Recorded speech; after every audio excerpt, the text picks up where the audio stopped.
In Philippines, our parents don't say, Nak, uy, gumising ka na. May pasok ka pa.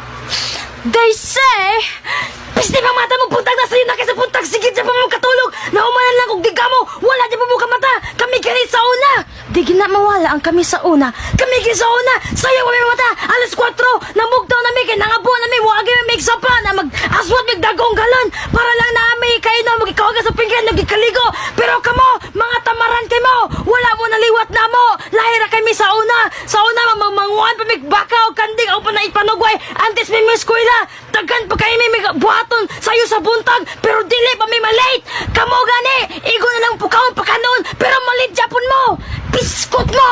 Wala may kapulong sa mga bataan mo. Kung mag-ulan siguro o kwarta. Kamo, tulog yapon mo. Di mo kasalo sa blessing. Lahira mo na mo sa una. Ang ana ang among parents dito sa Philippines. So, wala na may mahimo, okay?